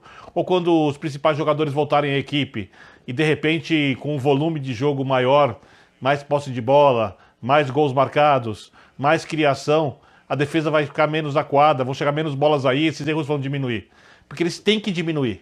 Eles têm que diminuir. Eu acho que o Flamengo agora, ele está numa, entre aspas, reta final de preparação para aquilo que é mais importante na temporada. Porque o futebol que o Flamengo está jogando nas últimas rodadas, e aí também a gente tem que pesar a maratona, além do monte de desfalques, não é um futebol para ser campeão da Libertadores. Ele está abaixo. O Flamengo tem o melhor elenco do país, mas ele está abaixo. E os erros, ou a queda de rendimento, ou o rendimento não suficiente, ele vai além do Willian Arão e dos zagueiros. O Bruno Henrique, por exemplo, melhor jogador da América na última temporada, não está jogando um futebol à altura do que a gente viu ano passado. Pode ser que não repita aquele nível de atuação, perfeito, mas que jogue 80%, 70%, que fique mais atento, já que é para falar de erro de concentração, no lance como o gol tomado contra o São Paulo na jogada do Tietê, que ele acompanhe, o Mauro chamou a atenção disso no programa, e aí não é uma questão de qualidade individual do que faz com a bola, é uma questão de concentração e até de aplicação àquilo que o treinador está pedindo, porque se ele disse que pediu e os jogadores não fizeram, a responsabilidade passa a ser dos atletas. Tá? Não sei nem se os atletas vão gostar muito de ouvir o que o Domi falou na entrevista, mas eu acho que tem que ser dito sim, porque é falta de atenção. lance na pequena área, o Domi deixou claro que ele não quer, ao contrário de outros técnicos, que o time toque a bola. Ele quer que se livre da bola, que jogue ela pra frente. E o time tentou sair jogando, né? Hoje na partida. Então, são coisas que podem ser resolvidas se os jogadores tiverem um pouco mais de atenção. Não dá pra colocar tudo na conta do treinador. Eu até acho que o sistema de jogo do Flamengo não tá tirando tudo do potencial dessa equipe. Não tô nem falando da equipe que o Flamengo poderia ter. Dessa equipe. Eu acho que tem alguns jogadores atuando abaixo do que podem. No nível do possível, talvez só o Pedro. Só o Pedro. Os outros ali... O Everton Ribeiro faz grandes atuações, dá uma desaparecida, né? O Gerson, grandes atuações, de vez em quando joga um pouco pior. Então, isso tem a ver para mim com o sistema de jogo. Agora, esses lances pontuais da defesa, eles são dos atletas. E aí, cabe aos atletas prestarem mais atenção, até porque a gente também está de olho neles. Sim. E uma você coisa... acha que... Pode falar, vai lá, professor. Eu ia dizer que uma coisa é um jogo daqueles que o Zico criticou, que o Flamengo é bombardeado e o goleiro é o melhor em campo. Outra coisa é um jogo como hoje, que a assistência do Arão foi o único chute a gol do Atlético durante muito tempo do jogo. Durante todo o primeiro tempo e um pedaço significativo do segundo tempo. Então esses erros acontecem sim, e Libertadores, principalmente, jogo de mata-mata em geral, mas hoje, por exemplo, um jogo de mata-mata modorrento. Isso é muito difícil acontecer em Libertadores. A Libertadores, na mesma medida que te premia os lances geniais que você consegue executar, ela te pune muito por lances como esse. Você pode perder uma classificação, pode perder o próprio título numa entregada dessa do Arão. Isso é uma temeridade acontecer num jogo de Libertadores. Você não recupera mais. Então, que bom que o Domi está falando isso agora, né? Porque há tempo. Há tempo para recuperação, há tempo para o Tamal Arão ou para o Tamal qualquer outro que se coloque fazendo isso aí. E o rodízio tem sido muito grande, como lembrou o João, né? Uma hora é o Gustavo Henrique, outra hora é o Arão. Tem muito candidato a entregar rapadura aí e isso não é normal. Não é sempre que o ataque vai conseguir cobrir as bobagens da defesa. Hoje, Mauro, o Flamengo está se baseando muito no talento individual. A gente vê o Pedro, por exemplo, né? O Pedro hoje fez um gol espetacular ali, o primeiro gol dele, depois o segundo gol, característica de matador mesmo. O gol do jogo anterior também, numa habilidade absurda. É um time que está se segurando muito também no talento individual mais do que no coletivo hoje, ou você não concorda com isso? Não, acho que o time produz, o time que mais cria situação de gol no Campeonato Brasileiro. Isso não é casualidade, não é só o talento individual, até porque vários talentos estão fora, né? Vários jogadores talentosos não estão jogando, estão fora de combate já há algum tempo. O problema do Flamengo é defensivo, acho que o time até cria situações, cria muitas situações de gol, já jogou de diferentes maneiras, já jogou no contragolpe contra o Santos e venceu, jogou no contragolpe contra o Del Valle, todo mutilado, ganhou de 4-0, já jogou com posse de bola, ele já jogou de diferentes maneiras. Agora, defensivamente o time erra demais. Erra muito. E hoje os erros foram na conta do Arão. O Arão deu 2 assistências ao contrário. Por muita desatenção. Isso é inconcebível, isso não pode acontecer. Por mais que ele acerte jogadas como o passe para o Pedro no segundo tempo, que quase resultou num gol, tenha feito essa inversão buscando ali o Mateuzinho no lance do gol do Pedro do primeiro tempo, segundo gol do Flamengo, isso tudo vai por água abaixo se ele dá um passe desse aí num jogo importante. Esse jogo era importante, mas estava uma situação mais confortável para o Flamengo, né? Porque já tinha vencido no Paraná e pela situação do Atlético, né? Mas num jogo mais pau a pau ali, eliminatório, um jogo como o de domingo contra o Atlético e Belo Horizonte, que pode ser um confronto que lá na frente pode custar muito com relação ao título brasileiro, se estiverem disputando o primeiro lugar, os dois. Esse tipo de erro não pode acontecer, e está acontecendo demais. É o Gustavo Henrique, é o Arão, é um, é outro, enfim. E com relação ao goleiro, eu queria deixar uma coisa bem clara, eu não defendo a barração do Hugo. Eu acho que o Diego tem que jogar. É jogo pra caramba, tem jogo toda hora. Dá pra jogar com um agora, outro depois. Se você tiver um goleiro que joga no domingo, outro joga na quarta, outro joga no domingo, o goleiro vai ter uma semana sem jogar, que é o calendário dos sonhos, né? Jogar só fim de semana, de vez em quando uma quarta-feira e tal. Não vai sair, não vai ficar fora de forma. E o Diego Alves tem que ter o mínimo de ritmo. Ele está parado há muito tempo, teve uma lesão no ombro. E uma outra questão que eu penso é o seguinte, num jogo grande, eu não sei se o Hugo está tão preparado assim para fazer coisas que o Diego pode fazer. O Diego é a liderança dentro do campo. É um goleiro que vai estar ali orientando a defesa, vai ter uma voz ativa. Aí eu vejo torcedores defendendo, não, bota os garotos, tá bom, vou botar uma zaga com 18 anos o Noga, 19 anos o Natan e o Diego o Hugo com 21. Não é tão simples. Você tem gente ali mais experiente. Então acho que ele deveria... Hoje era um jogo bom para o Diego Alves ter jogado. Pega um pouco na bola, faz uma outra defesa, sente ali um pouquinho, sabe? Para ter um pouco de ritmo, porque amanhã pode precisar. E a minha preocupação com relação ao Hugo é aquela história de ir do céu ao inferno. Toma um frango, falha num lance qualquer, aí não é isso tudo. É muito fácil. Aí vem a rede social malhar o garoto. Então eu acho que ele deveria usar os dois, revezando, ou usa 2 jogos um jogo outro. Ele pode ter a escolha dele do titular, pode ser algum problema nenhum. Mas eu acho que o Diego Alves não pode ficar encostado ali, sem ritmo de jogo, sem jogar 1 mês, 2 meses. Um dia precisa, por uma razão ou por outra, e o goleiro está sem ritmo de jogo, o que é muito ruim. Como tem muitas partidas para jogar, ele não faz isso com os zagueiros. Hoje a zaga foi Léo Pereira e Tuller. Vinha jogando no Brasileiro com o Natan e o Gustavo Henrique. De vez em quando joga o Noga. Ou seja, ele está usando ali 5 zagueiros e não tem o Rodrigo Caio que está machucado. E os 5 têm jogado. Os 5 têm se revezado. Então por que no gol não pode fazer isso? Essa é a minha tese. Eu acho que o Diego Alves não pode ser ignorado. Acho que é um cara que tem um tamanho muito grande ali no elenco, no grupo, experiência, e pode ser útil, especialmente em jogos mais pesados. Agora, sobre o futebol, realmente está feia a coisa, né? O River Plate ontem tomou de 3-1 do Banfield em casa. Lá no torneio lá que os argentinos arrumaram para tapar o buraco até o final do ano, né? Arrumaram lá um torneiozinho lá e tal, para jogar, para ter ritmo de jogo. Não estavam jogando, né? O presidente liberou que pode jogar bola, além da Libertadores e da Copa Sul-Americana, e ontem foi 3-1 para o Banfield. Né? Aliás, não foi dentro da casa que está reformando o estádio. O jogo foi lá no Monte de Laje, lá no campo lá do Independente. Lá. Agora tem uma situação aí que pode estar influenciando nisso que o Mauro está dizendo do Diego Alves.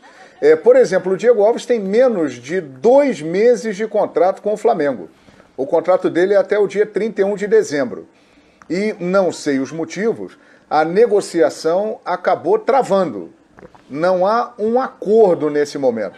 Então, não há uma garantia que o Diego Alves permanecerá no Flamengo. Né? Até pouco tempo se dizia que o acordo estava bem encaminhado. Depois que o Hugo Souza apareceu e que ganhou um destaque enorme nesses últimos tempos aqui, né, com grandes atuações, a negociação tomou um outro rumo. Então, talvez isso também possa estar influenciando, de alguma forma, aí, essa situação. O Birner, em cima dessa história do Diego Alves e do Hugo, né? O Mauro falou uma coisa interessante.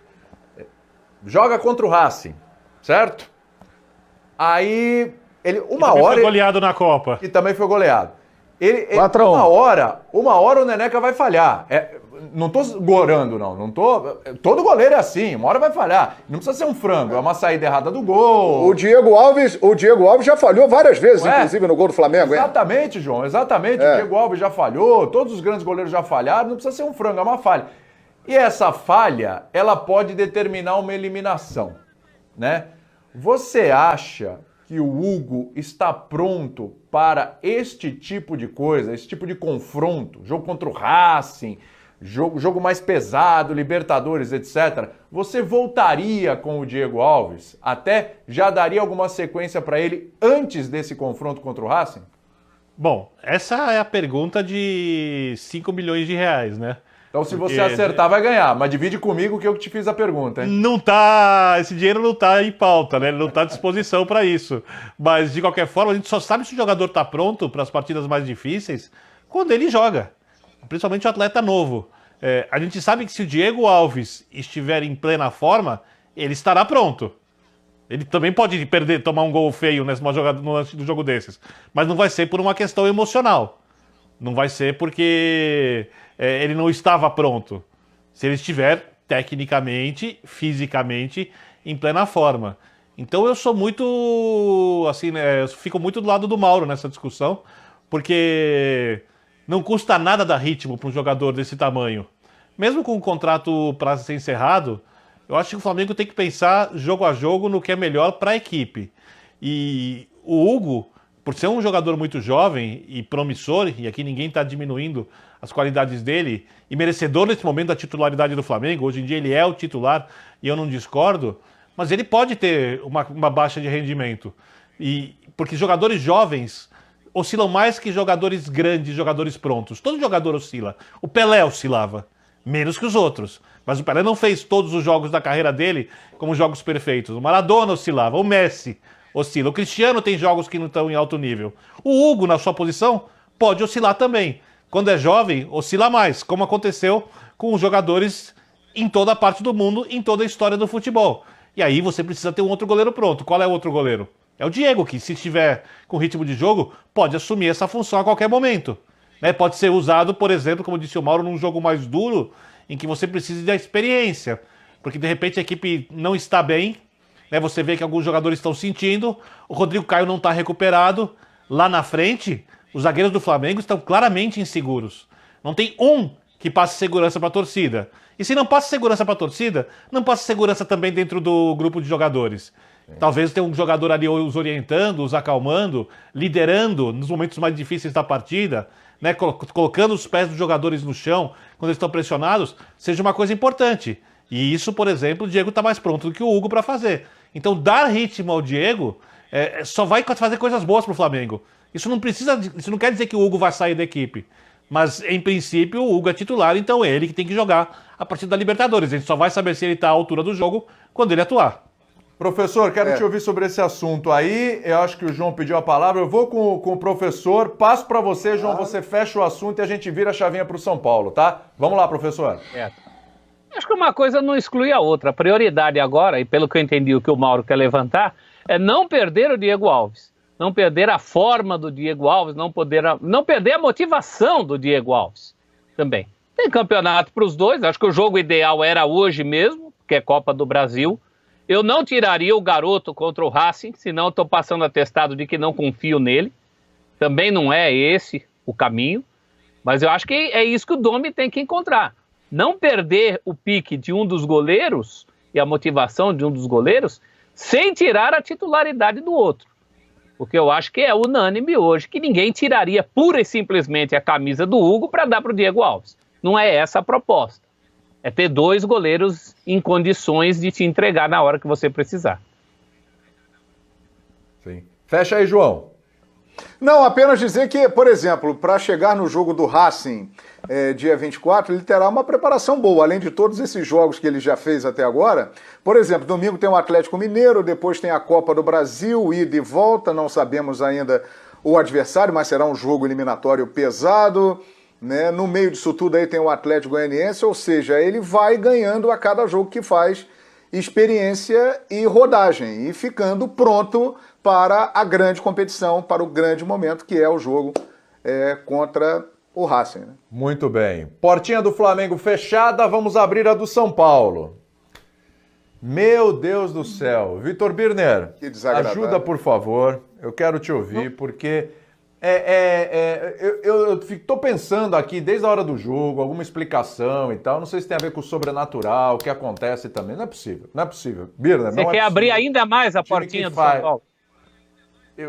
Eu vou escancarar essa porta, porque a gente mais do que foi hoje. Jogo passado, mais do que foi hoje. Aliás, né, se a gente contar o número de gols, né, 6 no confronto contra o Fortaleza, né, agora no confronto, 5 no confronto contra o Fortaleza, agora 6 no confronto contra o Lanús, são 11 gols sofridos em 4 jogos de mata-mata.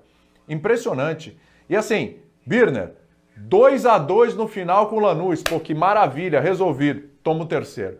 Vai buscar um 4-2 no segundo tempo que o São Paulo atropelou o Lanús, 4-2, tá resolvido, que alívio, toma o terceiro.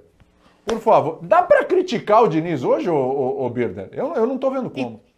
Então, eu ia fazer uma pergunta pra você antes de fazer o meu comentário. Eu queria saber se você acha que a atuação hoje é mais pra críticas ou pra elogios? A atuação em si hoje, principalmente o segundo tempo, e as mudanças que o Diniz fez, até a forma corajosa como ele age, cara, vou criticar o quê do Diniz? Eu já vi gente criticando, Birner, hoje inclusive, mas o primeiro tempo do São Paulo, a oscilação do São Paulo e tal. Teve gente, inclusive, aí são pontos diferentes, são pontos de vista diferentes de ver o jogo. E foi fortalecer ali a zaga quando fez 4-2, colocou jogadores que estavam frios, era melhor deixar do jeito que estava. Eu já ouvi de tudo. Eu realmente não consigo criticar o Diniz hoje. Não dá. Eu não consigo. Eu acho muito comum os técnicos colocarem zagueiros para fortalecer, faltando 3 minutos, 2 minutos, e isso funcionar. Jogadores frios. Então não dá para colocar na conta disso. Se você quiser dizer que um deles foi o Arboleda e ele dava condição, acho que era ele, no lance da classificação do Lanús, aí a gente pode criticar. Né? Primeira coisa, esse golaço do De La Vega, né? E aí é um erro do Tietê e do Bruno Alves, que tem que encurtar o espaço, não confiou no chute do jogador, virou de costas, tá? O zagueiro não faz isso. E o São Paulo, como disse o Domi a respeito do Flamengo, o São Paulo comete muitos erros individuais. Eu não vou criticar aqui o Tietê só por esse lance, porque eu teria que citar o segundo tempo espetacular que o Tietê fez. Ele, por exemplo, coloca uma bola na primeira jogada na cabeça do Luciano, quase na pequena área, sozinho, e o Luciano perde o gol. Então, a gente tem que olhar por que o São Paulo foi eliminado hoje. Primeiro, o São Paulo tem que lidar com uma coisa que nenhum clube lida, que são os fantasmas do tabu, né, do jejum de títulos. Eles entram em campo. Não seja ingênuo quem acha que esses fantasmas não entram em campo. Eles estão presentes o tempo inteiro e continuarão. O São Paulo, em algum momento, se vai demorar mais alguns meses ou se vai demorar mais 30 anos, vai ter que superar isso. Em algum momento vai ter que superar. Alguns clubes tiveram que lidar com isso por mais de décadas. Né? E o São Paulo vive o seu momento, que é potencializado, porque antigamente as críticas aconteciam em alguns programas de televisão, em alguma coisa no jornal, no estádio e ponto. Hoje em dia elas são constantes. Os jogadores estão mergulhados em críticas porque os comentários partem de todos os lados. Essa cobrança cobrança na trave do Sara fez uma partidaça, por exemplo. Esse passe do Daniel. Aliás, queriam tirar o Daniel Alves do time, né, para colocar o Rodrigo Nestor. A brincadeira de mau gosto. É só sabotar o São Paulo. Né? O Daniel Alves faz o gol e dá 2 assistências, tem de liderar a equipe. Fora o bom jogo que fez contra o Flamengo no domingo. São 2 jogos muito bons em sequência do Daniel Alves. Né? É bom lembrar, citar, que a gente critica e tal, mas são 2 jogos muito bons. Porque eu tenho muito uma coisa, quando eu avalio o futebol. No Corinthians, por exemplo, o Fagner e o Gil estavam mal. Você me viu em algum momento aqui falar que o Fagner e o Gil tinham que sair da equipe? Nunca. Não. Porque não tem substitutos. Então, se eu começo a defender que o jogador tá mal, tem que sair da equipe porque tá mal, e não tem um substituto, eu vou começar a sabotar essa equipe. Não é assim que você constrói um time de futebol. A gente está aqui para tentar falar o que é o melhor para os times. Agora, é claro que o São Paulo tem alguns problemas defensivos, né? O São Paulo tem uma dificuldade, às vezes, na marcação da jogada aérea. O São Paulo, por outro lado, é um time muito criativo. Né? Esse é o 5º gol do Sara. Eu recebi uma mensagem de uma pessoa da empresa dizendo que o time estava classificado. E eu falei assim, não faz isso. A pessoa da empresa? Não faz isso. Pessoa da empresa. Eu não vou falar quem. Da Van, certamente é da Van. Alguém aqui já gritou no meu ouvido. Não é da Van. Eu escrevi o texto. Não fui eu. Eu escrevi o texto pro blog do jogo e eu tinha que mandar logo após a partida terminada. Texto rápido, quente, né? Então é uma pessoa do digital, tá? Não tem nada a ver com o pessoal da Van. E eu falei assim, não faz isso, porque você parece que não conhece o São Paulo. Tava o gol tomado em seguida. Porque esse é o São Paulo. E o São Paulo vai ter que superar esse fantasma. Não tem explicação hoje para o que aconteceu. Por exemplo, contra o Flamengo, o São Paulo concede 2 pênaltis e não toma os gols. Hoje toma um gol do De La Vega, que é bom jogador. A Lanús tem uma boa equipe. De 30 metros de distância. Né? A única bola que sobrou pro Lanús na área no segundo tempo inteiro, ela vai no pé do Orsini, né, do jogador experiente, e o cara vai lá e faz o gol. O São Paulo, nos 2 jogos, o São Paulo foi muito melhor que o Lanús. E ainda foi prejudicado pela arbitragem no primeiro jogo num gol mal anulado. Mas isso não tira o fato do São Paulo ter seus fantasmas, alguns problemas de marcação. Agora, eu acho que as atuações, elas foram muito mais para elogios do que para críticas. Porém, isso não resolve, porque do mesmo jeito que o São Paulo fez para mim, e a gente teve essa discussão aqui no final de semana, respeito quem discorda, jogo melhor do que a partida contra o Flamengo e saiu do campo mais feliz do que nunca na temporada, porque teve a sua maior vitória. Para mim, essa vitória do São Paulo hoje, seguida pela eliminação, é o momento mais doído da temporada para a torcida. Porque uma coisa é você perder do Mirassol de maneira vergonhosa, né? Jogando aquele futebol ruim, volta de pandemia, etc. Outra coisa é você engolir o adversário, que nem o São Paulo fez hoje. O São Paulo pode ter feito 8 gols se o Brenner e o Luciano jogassem bem. O Brenner e o Luciano, que são essenciais, não fizeram nada hoje em termos de finalização. Eles tiveram muitas chances, chances claríssimas. Eu não estou falando chance mais ou menos. É chance na pequena área, é chance com o goleiro caído, é chance com o gol aberto. E eles perderam os gols. Vou tirar o Brenner e o Luciano da equipe? Não vou tirar o Brenner e o Luciano da equipe. Mas o São Paulo está eliminado. Agora vai ter algum tempo para treinar e para pagar os seus jogos que deve no Campeonato Brasileiro. Ô Mauro, você acha que hoje o torcedor sai mais assim, assustado, preocupado? Fala, pô, não é possível. O São Paulo fez o que fez no segundo tempo e tal, ainda tomou aquele gol no fim, não é possível, as coisas não dão certo.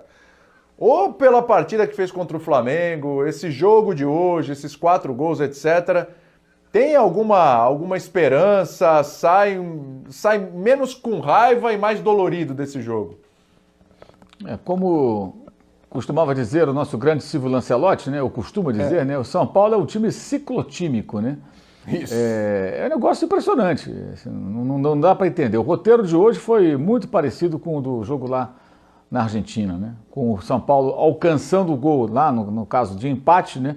Já no final e tomando o gol da derrota nos acréscimos. Hoje o gol da classificação no final e nos acréscimos ele toma o gol da eliminação. Um placar bailarinaço de 6-6 no agregado, né? Coisa linda, 6-6. É bonito isso. Muito bailarino. Nem você apostaria num bailarino desse, hein? Não, uma coisa assustadora. 6-6, né? Mais um pouco, até um número meio estranho. Foi 5-5 com Fortaleza, hein? Lembrando. Não, teve isso, 5-5, 3-3 e 2-2.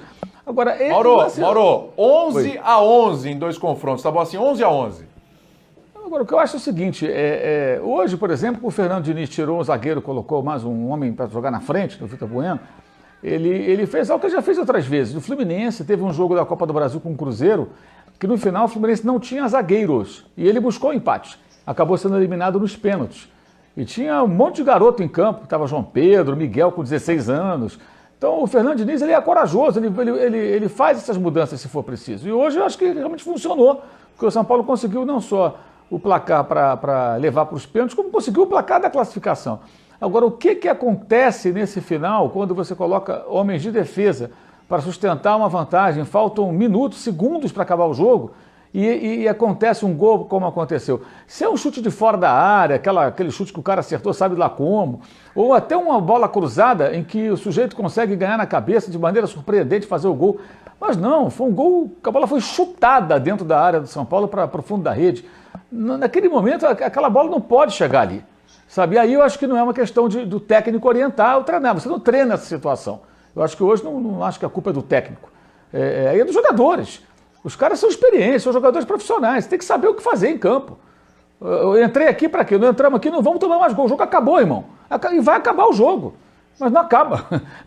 Acontece o gol. É um negócio muito estranho. Eu acho que merece uma discussão mais profunda. O São Paulo é um time que não é confiável. Esse gol não pode... Como é que pode tomar um gol desse, gente? O que eu estou falando, se o cara chuta essa bola do meio do campo e ela vai na forquilha, você fala, meu Deus, como é que ele acertou esse chute? Né? Mas não, você vai olha só, os jogadores soltos do Lanús na área, 2 homens pelo menos em condições ali, se a bola veio um pouco para a esquerda, tinha mais jogador solto. Como é que se explica isso? O que aconteceu ali? Por que essa bagunça toda? Por que o São Paulo não soube se proteger? É muito estranho, é uma coisa que precisa realmente de uma discussão mais profunda interna para tentar detectar onde está a raiz do problema. E o São Paulo comprovadamente é um time que não é confiável. Você pensa em São Paulo campeão, você fala, como? Se o time ganha de 4-1 do Flamengo no domingo, 3 dias depois consegue fazer isso. Assim, consegue jogar até bem e mal ao mesmo tempo, né? Porque consegue tomar 3 gols. E tomar esse gol é inadmissível. Esse gol não tem explicação, gente. Não dá para tomar esse gol no final. Não dá para tomar esse gol. Acho que assim, quem imaginava que esse roteiro iria acontecer? Os próprios jogadores do Lanús, quando sai o 4º gol, você vê, os caras até se desanimam, falam, pô, acabou, né? Mas não, eles foram ao ataque e fizeram o gol. E é uma bagunça total, você vê ali que a defesa está totalmente... Olha só, olha a bagunça que está. Quantos jogadores de branco fora da área, ou longe do local da definição da jogada, e ali 2 jogadores soltos ali. Quer dizer, como pode isso? O Diniz, não é basquete. Você pega a pranchetinha, vai ali e fala, vem cá, você marca aqui, você vai marcar aquele cara ali, se fizer a jogada tal, você faz tal movimento. Não pode. Então você põe um jogador em campo e fala, gente, segura lá, protege, é isso. E você não treina, gente, esse tipo de situação. Se estivermos ganhando de 4-2, eu vou colocar fulano e ciclano porque terei tirado um zagueiro. Não. São situações do jogo. O jogador tem que saber o que fazer.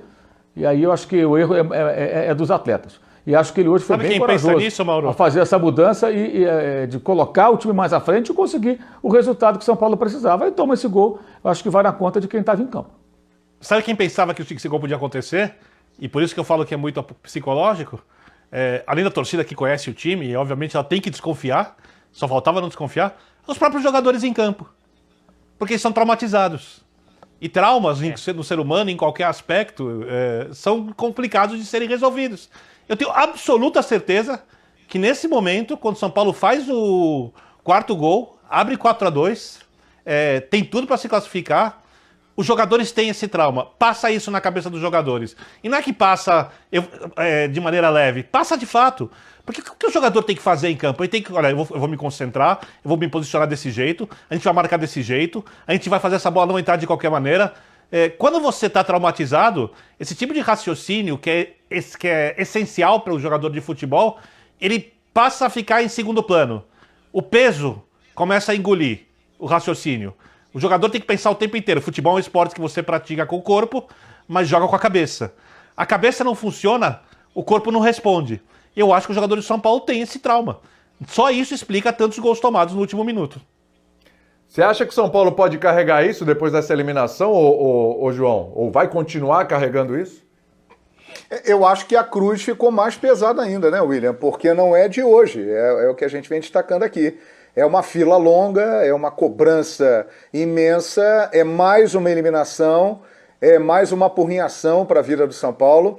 Então eu acredito que terá um peso sim, inclusive na sequência que o São Paulo tem, cá entre nós, muito favorável no Campeonato Brasileiro, né? O São Paulo tem jogos por fazer, né? Nesse momento tem jogos a menos do que aqueles times que estão na ponta da classificação, e mediante o que a gente está vendo aí no Campeonato Brasileiro, esse time do São Paulo, ele tem condições sim de estar disputando ali nas primeiras posições do campeonato e quem sabe, de repente, não disputar o título do Campeonato Brasileiro. Agora, isso seria muito mais fácil num clube que vivesse em um ambiente mais organizado, que não estivesse tanto tempo numa fila, sem conquistar títulos. Todo esse ambiente acaba atrapalhando. Então esse resultado de hoje, inacreditável, deixa a cruz São Paulina ainda mais pesada. Mas professor, William, Oi, chamou? Só para lembrar também, né? O Vitor fala muito isso, acho que é importante lembrar que o São Paulo foi eliminado em 2017 pelo Defensa e Justiça, 2018 pelo Colón e agora 2020 pelo Lanús, né? Isso na Sul-Americana. E o Tajeres no meio. No ano passado, Libertadores, naquela primeira fase, pelo Talheres. E agora, esse ano, ainda teve o River Plate na chave, né? A chave que elimina o São Paulo é o River e o LDU do Equador, que despacha o São Paulo da Libertadores. Aí não é o Fernando Diniz, né? Vários técnicos aí passaram pelo clube nesse período. Estamos falando de 17 para cá. 17 era o Rogério Ceni, certo? Em 18 eu nem lembro mais quem era. Aguirre. Era o Aguirre, quando foi o Colón. No ano passado, no começo do ano, era o Jardine, né? Isso.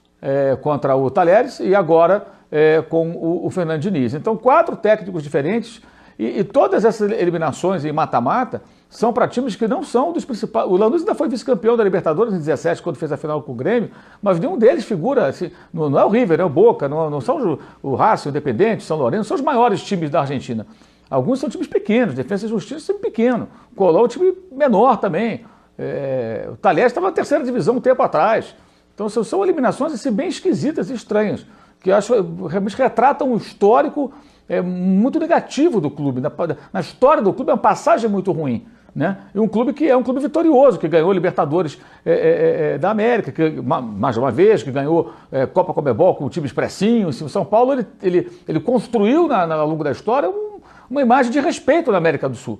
E nos últimos anos tem sofrido derrotas muito bizarras até, para times que não são grandes potências.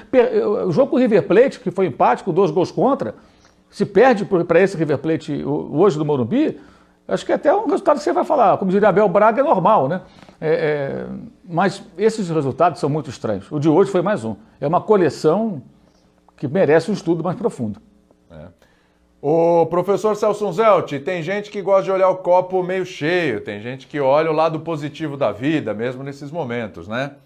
E aí eu já vi gente falando hoje que a eliminação na Sul-Americana, de certa forma, ela é positiva, porque o São Paulo fica com o Campeonato Brasileiro, onde ele pode ser líder, ele tem o melhor aproveitamento, né, melhor percentual de aproveitamento, e tem a Copa do Brasil. Lembrando que na Copa do Brasil vai ter sorteio na sexta, professor, e pode pintar um Cuiabá, pode pintar o Ceará, pode pintar o América, não estou dizendo que é moleza não, hein? Mas é melhor que de repente pegar um Inter, pegar um Flamengo, embora o São Paulo tenha goleado o Flamengo, mas é uma outra história, né? Tem como olhar esse lado positivo da eliminação na Sul-Americana? Difícil, hein? Mas vamos lá. Olha, William, pinte quem pintar, eu acho que a única lição que pode ser tomada é que quem leva tanto gol não avança em mata-mata. O que aconteceu hoje foi uma coisa sobrenatural. Aí eu fiquei pensando, inclusive, quando o Vitor falou desses fantasmas tricolores, se não há aí uma infeliz conjunção dos fantasmas do Diniz. Porque por menos que ele não tenha culpa, isso é muito cruel, realmente ele não tem culpa, mas isso não impedirá os memes, já que o Vitor citou os tempos que a gente vive, né, que transcendem essa coisa da cobertura especializada. Às vezes eu vejo semelhanças entre o Fernando Diniz e uma fase em que Tele Santana era chamado de pé frio, porque não tinha quem convencesse que o Brasil perdeu em 82, por exemplo, com 10 jogadores na área naquele momento, dentro da área naquele momento. Sempre aconteciam coisas estranhas nos trabalhos do Tele. O Tele fez um grande Atlético Mineiro na Copa União e que caiu também no fim com 3-2 para o Flamengo do Renato Gaúcho, que acabou com ele. 86, enfim, essa professor. Sequência... 86 na Copa do Mundo, um time que sai da Copa do Mundo 10 gols feitos e um tomado na Copa. Um gol, e nos pênaltis, um dos pênaltis bate nas costas do Carlos e entra. Então, sabe, vai chegar um momento que o Diniz, como técnico de futebol, vai ter que quebrar isso. Eu espero e torço muito para que ele consiga quebrar isso jogando com a convicção dele, do jeito que ele quer, do jeito que ele bota o time para jogar, porque a gente falou, o São Paulo é um time criativo, com o que ele tem na mão hoje, fazer um time criativo é de se tirar o chapéu. Tem essa questão do equilíbrio, o próprio Tele em outras fases da carreira tinha lá Elzo e Alemão, e tinha Pintado, e tinha Ronaldão, eu acho que é só o tempo. Eu torço muito para o Diniz sobreviver às línguas mais ferinas, mas reconheço que é uma sequência, e o futebol tem muito disso, né? O futebol tem muito disso. E aí você tem um clube traumatizado com um técnico que também tem lá os seus traumas e cujas cobranças são em função disso, dos placares bailarinos. O Mauro lembrou daquele empate heróico do Fluminense com o Cruzeiro. Eu lembro de um 5-4 do Fluminense contra o Grêmio em Porto Alegre, que esse homem só ficou no cargo aquele dia porque teve muita coragem, né? Então assim é feita a história das pessoas. Em algum momento que a sorte sorria para ele mais do que deixou de sorrir nesse confronto. Incluindo o primeiro jogo também, que é outra coisa sobrenatural, hein? Outra Só para ponto. Ô, William. Pois não, João, fala, João. Não, só dizer o seguinte, pode até perguntar para o nosso amigo Davan aí, o melhor adversário para o São Paulo na Copa do Brasil é o Flamengo. Com toda essa situação aí que o São Paulo vem vivendo há muito tempo, o Flamengo não vence o São Paulo desde 2017. Na Ilha do Urubu, quando venceu por 2-0. O Flamengo tem muitos problemas com o São Paulo. Claro que o Flamengo é um adversário difícil, mas tem aquela coisa de time que encaixa com outro e tal, freguesia. De repente, para o São Paulo é uma boa. Eu penso de maneira radicalmente contrária à do João, com todo respeito. Vamos lá, Pergunta ao amigo Davan. Pergunta ao amigo Davan aí. E conhecendo, pergunta ao amigo Davan. Como disse o professor Celso Zelt, o planeta dos memes, e principalmente vendo a qualidade do time do Flamengo, que é superior à qualidade da equipe do São Paulo, individual, a chance de essa estatística aparecer e ela ser quebrada é enorme. É enorme. conhecendo o São Paulo, é nessa hora que as coisas estão erradas, né? Então eu acho que pro São Paulo o ideal é... Tem uma coisa mística aí já, hein? Já tem uma coisa mística, o São Paulo não tem sido... O São Paulo não tem sido superstição aí. O São Paulo não tem sido muito... O São Paulo não tem sido muito, digamos assim... É uma freguesia, né, João William? Abençoado nos sorteios, né? Os sorteios têm sido muito ruins pro São Paulo. O próprio Lanús é uma boa equipe. O Lanús vai fazer uma temporada boa. Né? Por exemplo, o Lanús não dá para ser comparado com o Defensa e Justiça que o São Paulo enfrentou. O São Paulo fez uma atuação horrorosa com aquele time do Rogério Ceni. Ficou 2 semanas e meia treinando, voltou com o Neilton e o Lucão no time e não jogou absolutamente nada. Absolutamente nada. Com o Colón era o time do Aguirre, o São Paulo. Até foi melhor que o Colón, mas era uma equipe com muitos limites de criação, uma equipe muito mais de força de marcação, contra-ataque e jogada aérea. Com o Tajeres, o São Paulo não jogou nada também. Dessa vez o São Paulo jogou e foi eliminado do mesmo jeito das outras. Então eu acho que pro São Paulo, apesar de não ter mata-mata ideal, porque todo mata-mata pro São Paulo é uma ameaça, o ideal é pegar uma equipe mais fraca, uma equipe, nem que seja franco-atiradora, com menos recurso técnico, com menos experiência, com um time que seja um pouco menos complicado que o Flamengo. O Flamengo é o pior adversário para todos, o Flamengo e o Inter. Eu mesmo joguei só para esclarecer, William. E tudo, mas só lembrando aqui, né? O ideal é pegar uma equipe mais fraca, mas o São Paulo foi eliminado pelo Mirassol, não foi? Mas aí tinha 10 dias. O São Paulo pode ser eliminado por qualquer um, porque o São Paulo é uma equipe assombrada pelos seus problemas que ele mesmo criou. Tá? Então, só para esclarecer, William. O João quer perguntar alguma coisa. Não, só para... Fala, João. Só para esclarecer que, obviamente, seria melhor para o São Paulo pegar um adversário que não tem o poderio do Flamengo. Agora, tem essas coisas no futebol, né? De confrontos, de adversários, que um time geralmente se dá melhor que o outro, e os números do São Paulo em cima do Flamengo são muito favoráveis. Mas, obviamente, seria melhor o São Paulo, para o São Paulo, enfrentar uma equipe inferior ao Flamengo. Acho que tem que ver como é que o São Paulo vai reagir. Oi. Eu preciso fazer um intervalo, vou te dar 30 segundos para você encerrar, vamos lá. Tem que ver como o São Paulo vai reagir, porque hoje o impacto foi muito grande, tenho certeza, com os jogadores. Se isso não vai ter impacto nos próximos jogos, mas eu não posso comparar o futebol que o São Paulo está jogando hoje com o futebol que ele mostrava contra o Mirassol, porque a equipe teve uma grande evolução. Todo mata-mata, como eu disse, é uma ameaça para o São Paulo, e depois que o Diniz sair, continuará sendo, se o São Paulo não for campeão até lá. William. Intervalo. Oi. Vitor Birner, de vez, deixou de ser um homem místico. Ele flertou com o misticismo ali, né? Aí depois... Não, eu sou místico, não tem jeito. Ele agora ele abraçou o pragmatismo. Pragmatismo. Vitor Birner, pragmático. Misto de ambos. Quem diria? Depende da ocasião, viu, Mauro? Depende da ocasião. Ele joga conforme o adversário. Eu acho mais divertido o lado místico do Vitor Birner, mas tudo bem, a escolha dele. Eu também. A mística é do futebol, não é minha. Vamos pro intervalo, a gente volta já.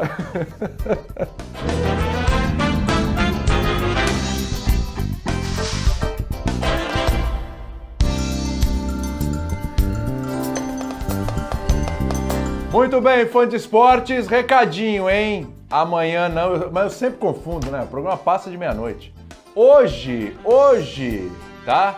Mesmo horário, 23h30, teremos mais uma edição do Linha de Passe, porque temos jogos da Copa do Brasil também nessa quinta-feira.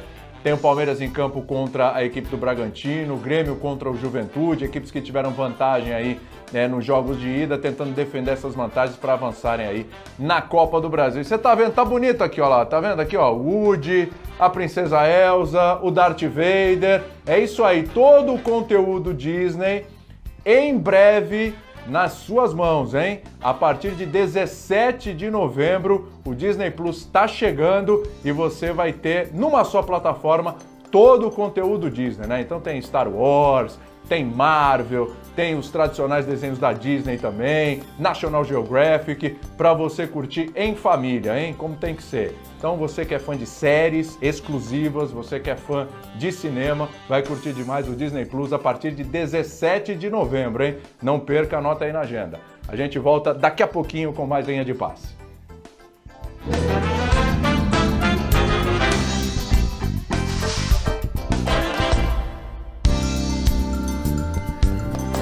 Muito bem, de volta para dizer adeus, fim do Linha de Passe. Volta a lembrar, hein? Nessa quinta-feira tem mais 11h30 da noite com os jogos da Copa do Brasil. Obrigado ao Mauro César Pereira, ao Vitor Birner, João Guilherme, companheiro Celso Unzelt, um abraço para você que ficou com a gente até agora. E mais informações dos outros jogos também, claro, que aconteceram aí nessa quarta-feira durante a nossa programação, nas edições do Sport Center também, o Bate-Bola Debate, Futebol na Veia, tem o Expediente Futebol, tem o Fox Sport Rádio, enfim. Fiquem à vontade, escolha a sua opção e acompanhe as nossas informações e nossas análises. Valeu, um abraço, até a próxima. Valeu.